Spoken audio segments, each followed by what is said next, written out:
All right, guys, couldn't fit everything into 3 videos, so we're going to do 4 videos today, which, I mean, I know the Super Bowl's on right now. I know that most people are going to be watching that. I know it's kind of a weird day to be talking about mid to low tier starting NFL linebackers, but so it is. So we're going to do one last video where I go over some other candidates that I think the Seahawks should look at in free agency for the linebacker position. Again, looking for middle slash inside linebackers, maybe a little bit of will, depending on the skill set. And these guys tend to be the mid to low level budget options. Some of these guys are probably going to be really cheap. I can tell you right now, some of these guys are probably going to end up signing for very close to the veteran minimum, 1.2 million approximately. So there's going to be some bargains going around here. You just got to find them. And I'll say what I said in my last video. Hard to justify spending 10 mil a year on a linebacker when there are going to be so many guys who are going to be close to as good and close to as productive for literally 15% to 20% of the cost. So, first name we're going to go into here is Drue Tranquill. Drue Tranquill of the Los Angeles Chargers, coming into his physical prime. He's going to turn 28 later this year before the season starts. He had kind of a breakout year in 2022 for the Chargers. 5 sacks and almost 150 tackles. First year as a full-time starter. Started every game but one. Had a real nice year. Made a lot of plays in the backfield. Was all-around effective linebacker for them. PFF gave him a decent grade for 2022. 66.5 is workable. Nothing over the top. And if you go back to previous years, you'll see that, I mean, he's generally always been considered a relatively solid player. But 2022 is the first year he was really a full-time starter. And we can see that there are certain things he's better at than other things. But Drue Tranquill has been a reasonably steady presence for that Chargers team. Honestly, he's probably been better for them than Jordan Brooks has been for us. So if you're looking at things that way, he's an upgrade. Drue Tranquill, according to Spotrac, not going to come into a lot of money either. 1 year, $4 million. I mean, think about it like this. If Jordan Brooks didn't get hurt at the end of the year last year, and we were talking about a contract extension for him, it would probably be like 3 years, 40 million or something like that because of his tackle numbers. But we all know Jordan Brooks is not that great. So then you look at a guy like Drue Tranquill, who's probably been about as effective, maybe even more effective for the Chargers, and he's projected to only get 1 year, 4 million. It seems like it's just because of the raw tackle stats and the draft pedigree. So again, this is an area where you can kind of find competent play cheaply. That being said, it wouldn't surprise me if Tranquill gets a little bit more than this, but probably not a lot more. So pretty good bargain there. I'm definitely on board for that. David Long of the Tennessee Titans is the next guy I want to take a look at here. He's been a Titan for the last 4 years, been relatively productive. 2022 was the first year he was able to start double-digit games. You can see him slowly being brought along the previous 3 years. He ended up on injured reserve, but before he went on injured reserve, he had a pretty good season for the Titans. Obviously, their season went down the tubes, maybe partially because David Long ended up on injured reserve at the end of the year, when you think about it. PFF thought he played really well in 2022. Seems like he was kind of breaking out. Seems like he was kind of turning into one of the league's top linebackers.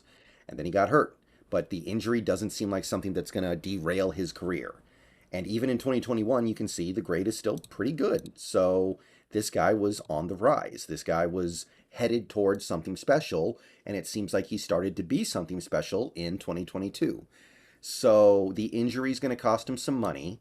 Spotrac thinks he's going to get like 2 years, 10 million, which, look, if he had managed to finish the season fully healthy, played all 17 games at the level that he was playing at, and the Titans make the playoffs, it might be double this. It might be 2 years, 20 million. So I look at that and I say that's an opportunity to get a lot of bang for your buck.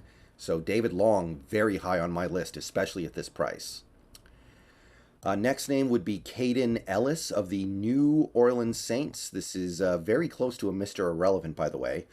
Had a very nice 2022 season. Played every game. Made 11 starts, 80 tackles, and 7 sacks. So really effective as a blitzer. You don't see that every day from a inside slash middle linebacker. PFF loved him. They gave him a really strong grade, Kaden Elliss, 81.5.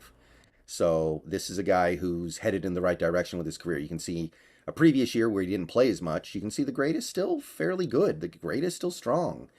And yeah, we're not going to, again, whenever I see somebody graded below 30, I just have to wonder, what are they doing? Are they tackling their own teammates on every play?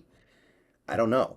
But this is another guy who's under the radar becoming one of the better linebackers in the league, it seems like. Good numbers, good PFF scores. Seems like there's something here, but he's not a big-time, high-profile guy yet. So, kind of like the guy we just looked at, David Long, the projection is about 2 years, 10 million. I think that's probably pretty reasonable given the fact that he hasn't had a season where he's had a ton of tackles. He hasn't become like a 130-plus tackle guy yet, and those are the things that sometimes, unfortunately, get you paid. But for this, I would take him. So that's Kaden Elliss. This guy is one of those guys who has had his best years. This is another one of these guys that you pick up because he's competent. He's proven to at least be able to hold his own in this league because he's had success before. But you know that you might be getting a guy with nothing left and you might not even have him on the roster when the season starts.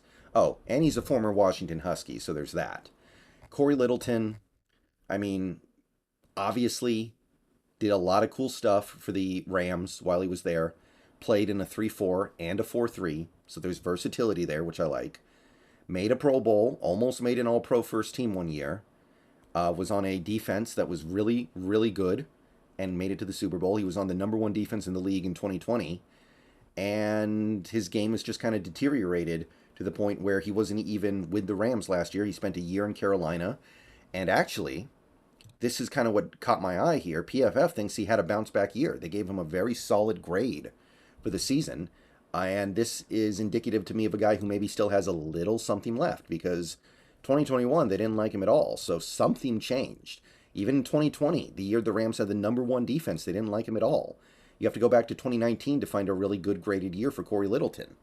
So this is a guy you probably get for like a couple $1,000,000, and you see if he has anything left in camp. If he does, you have quality depth, maybe even a starting caliber player, and if not, then oh well. This guy I really like, Alex Anzalone, partially because of the name, but also to a certain extent because he's got that versatility because he played in a 4-3 in New Orleans, and then in 2021 the Lions were running the 3-4, so he's done both. Played middle linebacker, played inside linebacker, and he just is coming off a career season for the Lions, that scrappy Lions defense under Dan Campbell, biting kneecaps and all the rest. And it seems like he's really found himself as a player this most recent season. After kind of being a only middling presence in previous years, PFF finally gave him a decent grade for a season. Nothing crazy, nothing over the top, nothing that's going to get him paid a bunch of money, but something that at least marks him as a player who belongs in the NFL. His grade was terrible in 2021. So this tells you this is a player who improved a lot from 2021 under, the same team, the Lions. It was the same Lions team to 2022 when he became a capable player. You could probably get Alex Anzalone for like, I don't know, $2 million, $2.5 million, and get a decent starter. Or at the very least, a really nice role player, a nice backup. Last name. Last guy I want to look at in this little video series for the day, it is Jayon Brown. Now, here we have a guy who looked like he was headed towards greatness. Headed towards great things. And he hasn't even turned 28 yet. So you would think that the greatness is here, right? It's kind of not. This is an example of a guy that you go after trying to find whatever it was that sparked him when he was younger that just hasn't been there lately. Like his early career in Tennessee, he was playing in that 3-4 defense over in Tennessee. Things were going well. He had a season where he had 6 sacks as an inside linebacker. He had a season where he had over 100 tackles. He had seasons where he was part of a great Tennessee defense. He did have issues staying healthy. He only played a full 16 games his first 2 years in the league, but That's the nature of playing physical positions in the NFL right now. It is what it is. And he was headed towards greatness, but it didn't manifest. This most recent year, PFF hated him. PFF thought he was a terrible player for the Raiders. Year before that, for the Titans, they thought he was pretty bad for Tennessee. You have to go back to, I believe, 2020 to find a good grade on Jayon Brown's head. 2020, they graded him out fairly well. 2019, they graded him out very solidly. 2018, he was pretty much elite. But what happened? I don't know. It's hard to identify sometimes with these guys. But you could go after Jayon Brown, probably get him for like the veteran minimum. Like Jayon Brown would be lucky to get $1.5 million in free agency right now, I think. And you could just say, okay, let's try to figure out what he was doing before and get him back to that. But it's definitely one of those situations where you bring him in knowing that you can't really count on him to do anything. You can't even count on him to make the active roster. So you have to be aware of that. But I would definitely consider doing it because he's been very good in recent memory. And that's it. I mean, that's a lot of names we went through today. That's a lot of linebackers we looked at. And there's a reason for that. They're everywhere. Competent linebackers are kind of everywhere. And some of them are going to inevitably end up with not a whole lot of money.